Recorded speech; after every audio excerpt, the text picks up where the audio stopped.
Halo adik-adik, apa kabarnya?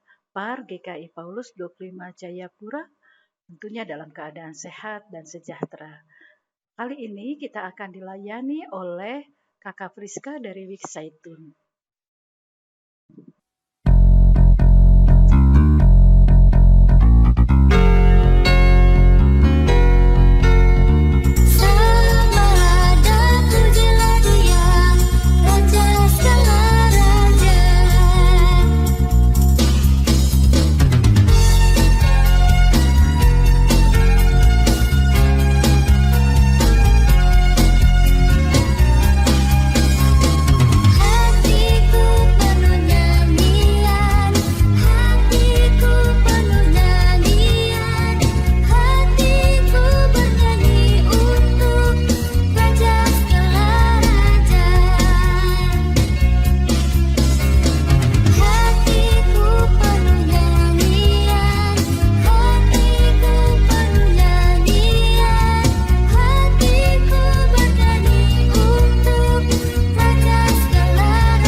Selamat pagi semua. Apa kabar adik-adik? Puji Tuhan kita semua dalam keadaan sehat. Bertemu kembali pada hari ini dalam ibadah Par GKI Paulus 25 Jayapura bersama dengan Kakak Friska. Mari adik-adik kita siapkan hati Alkitab kita untuk kita memuliakan nama Tuhan. Sebelumnya mari terlebih dahulu kita berdoa. Tuhan Yesus, kami mengucap syukur ya Allah di pagi hari ini atas kebaikan Tuhan, anugerah Tuhan yang begitu sangat luar biasa dalam kehidupan kami anak-anak Tuhan. Bapa yang baik, pada minggu ini yang kudus ini kami rindu Tuhan, kami memuji Tuhan, kami belajar kebenaran firman Tuhan. Berkati ibadah kami mulai dari awal pertengahan sampai akhirnya. Tuhan ampuni segala dosa dan pelanggaran kami di hadapan Tuhan. Dalam nama Yesus, haleluya, amin. Adik-adik, kita akan memuji Tuhan. Selamat pagi Tuhan.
Baik adik-adik, kita akan belajar tentang kebenaran firman Tuhan. Kita menyiapkan hati kita, Alkitab kita, dan firman Tuhan pagi hari ini yang terambil dari Kisah Para Rasul 16 ayat 19 sampai 40. Hari kita berdoa terlebih dahulu. Tuhan Yesus, Alkitab kami telah terbuka, kami mau belajar kebenaran firman Tuhan. Berkati hamba-Mu secara pribadi, berkati setiap anak-anak Tuhan yang mendengarkannya di rumah mereka masing-masing. Terima kasih Tuhan, kami bersyukur dalam nama Yesus. Amin. Nah adik-adik, Kak Friska akan membacakannya untuk kita semua. Adik-adik boleh mengikutinya. Kepala penjara Filipi. Ketika tuan-tuan perempuan itu melihat bahwa harapan mereka akan mendapat penghasilan lenyap, mereka menangkap Paulus dan Silas, lalu menyeret mereka ke pasar untuk menghadap penguasa. Setelah mereka membawa keduanya menghadap pembesar-pembesar kota itu, berkatalah mereka, katanya, orang-orang ini mengacau kota kita ini karena mereka orang Yahudi, dan mereka mengajarkan adat istiadat yang kita sebagai orang Rom tidak boleh menerimanya atau menurutinya. Juga orang banyak bangkit menentang mereka, lalu pembesar-pembesar kota itu menyuruh mengoyakkan pakaian dari tubuh mereka dan mendera mereka. Setelah mereka berkali-kali didera, mereka dilemparkan ke dalam penjara. Kepala penjara diperintahkan untuk menjaga mereka dengan sungguh-sungguh. Sesuai dengan perintah itu, kepala penjara memasukkan mereka ke ruang penjara yang paling tengah dan membelenggu kaki mereka dalam pasungan yang kuat. Tetapi kira-kira tengah malam, Paulus dan Silas berdoa dan menyanyikan puji-pujian kepada Allah, dan orang-orang hukuman lain mendengarkan mereka. Akan tetapi terjadilah gempa bumi yang hebat sehingga sendi-sendi penjara itu goyah, dan seketika itu juga terbukalah semua pintu dan terlepaslah belenggu mereka semua. Ketika kepala penjara itu terjaga dari tidurnya dan melihat pintu-pintu penjara terbuka, ia menghunus pedangnya hendak membunuh diri, karena ia menyangka bahwa orang-orang hukuman itu telah melarikan diri. Tetapi Paulus berseru dengan suara nyaring, katanya, "Jangan celakakan dirimu, sebab kami semuanya masih ada di sini." Kepala penjara itu menyuruh membawa suluh, lalu berlari masuk, dan dengan gemetar tersungkurlah ia di depan Paulus dan Silas. Ia mengantar mereka keluar sambil berkata, "Tuan, Tuan, apakah yang harus aku perbuat supaya aku selamat?" Jawab mereka, "Percayalah kepada Tuhan Yesus Kristus dan engkau akan selamat, engkau dan seisi rumahmu." Lalu mereka memberitakan firman Tuhan kepadanya dan kepada semua orang yang ada di rumahnya. Pada jam itu juga kepala penjara itu membawa mereka dan membasuh bilur mereka. Seketika itu juga ia dan keluarganya memberi diri dibaptis. Lalu ia membawa mereka ke rumahnya dan menghidangkan makanan kepada mereka. Dan ia sangat bergembira bahwa ia dan seisi rumahnya telah menjadi percaya kepada Allah. Setelah hari siang, pembesar-pembesar kota menyuruh pejabat-pejabat kota pergi kepada kepala penjara dengan pesan, "Lepaskanlah kedua orang itu.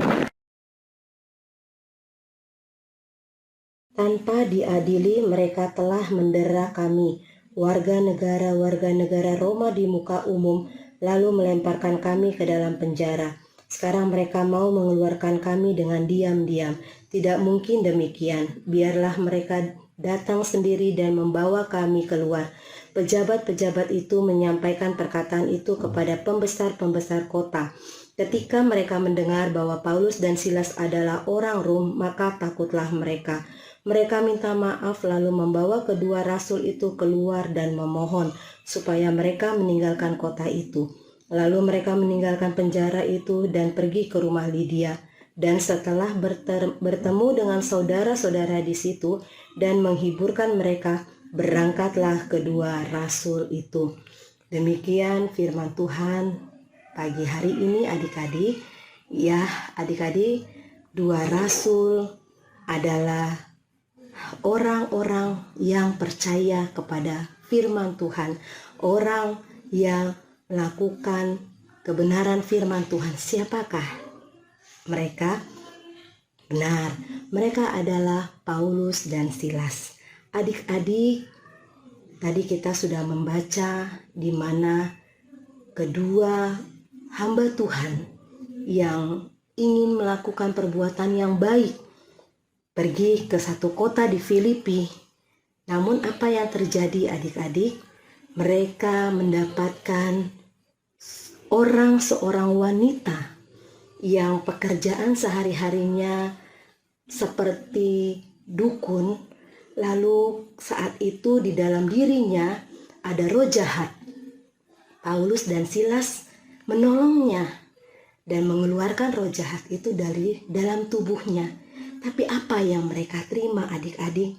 Bukan ucapan terima kasih, bukan sesuatu yang baik. Pernahkah kita mengalami hal demikian? Ketika kita melakukan yang baik, tetapi teman kita tidak menghargainya. Sakitkah tidak adik-adik? Ya, pasti sakit, pasti kita kecewa, pasti kita marah. Bahkan tidak sedikit orang yang menjadi bersungut-sungut dalam kehidupannya. Bahkan ketika doanya tidak dijawab, terkadang menjadi orang yang pemarah, menjadi orang yang menjauh dari Tuhan, yang aturan percaya punya iman, tapi seketika itu juga kesombongannya keluar.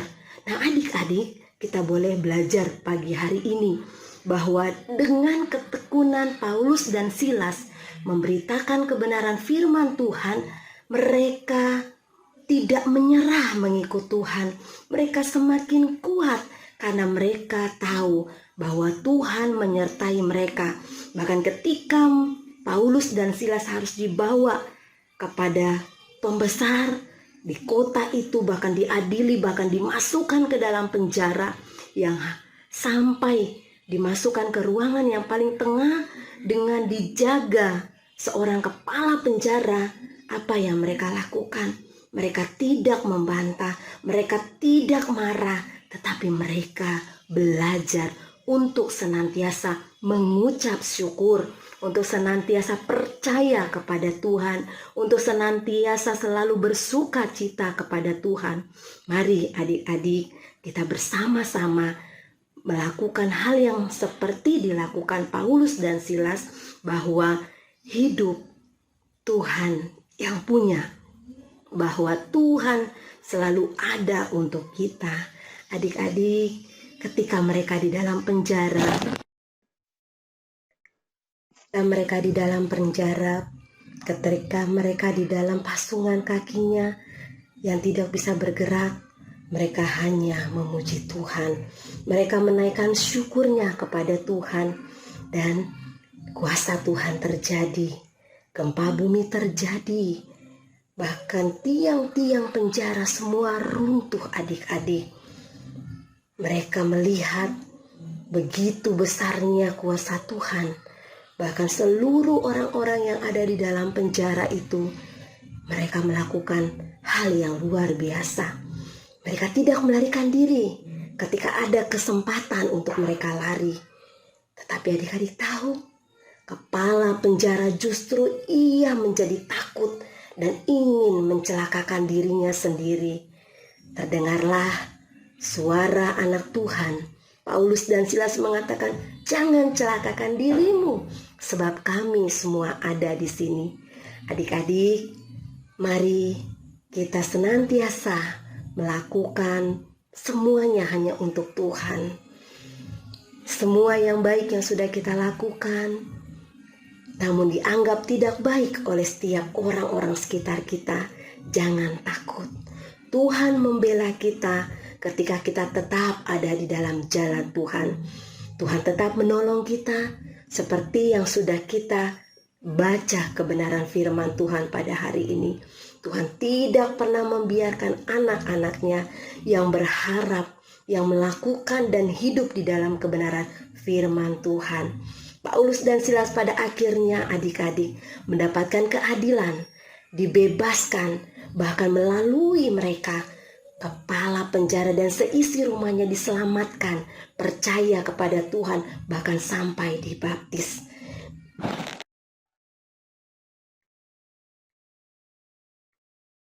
Setiap kita juga demikian adik-adik, mulai adik-adik yang paling kecil bisa menjadi saksi Kristus, menyanyi memuliakan nama Tuhan. Akan ada orang-orang yang diberkati lewat pujian kita. Adik-adik, mari hidup di dalam kebenaran firman Tuhan.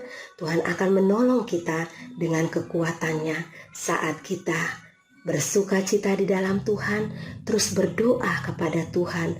Di tengah pandemi COVID yang masih ada ini, percayalah Tuhan tidak membiarkan kita. Tuhan akan menolong kita senantiasa di dalam setiap langkah kehidupan kita sehari-hari. Teruslah menjadi garam dan terang dunia. Tuhan memberkati kita semua. Amin. Kita berdoa. Terima kasih Tuhan Yesus, kami mengucap syukur atas kasih Tuhan. Kami sudah belajar kebenaran firman Tuhan, berkati kami di dalam nama Yesus. Haleluya. Amin. Dan kita minggu ini terambil dari Mazmur 34 ayat 2a yang berbunyi, Aku hendak memuji Tuhan pada segala waktu. Biarlah kita senantiasa memuji Tuhan. Kita akan menghafalnya dan kita akan menerapkannya dalam kehidupan kita sehari-hari. Puji Tuhan. Baik adik-adik, kita akan memberikan persembahan kita. Kita akan menyanyikan pujian, Aku diberkati sepanjang hidupku diberkati.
Baik adik-adik, kita akan mengakhiri ibadah kita. Kita menutup dengan doa yang Tuhan Yesus ajarkan kepada kita. Bapa kami yang di sorga, dikuduskanlah namamu. Datanglah kerajaanmu, jadilah kehendakmu di bumi seperti di sorga. Berilah kami pada hari ini makanan kami yang secukupnya. Dan ampunilah kami atas segala kesalahan kami, seperti kami juga mengampuni orang yang bersalah kepada kami. Dan janganlah membawa kami ke dalam pencobaan, tetapi bebaskanlah kami daripada yang jahat. Karena Engkau yang punya kerajaan dan kuasa dan kemuliaan sampai selama-lamanya. Amin.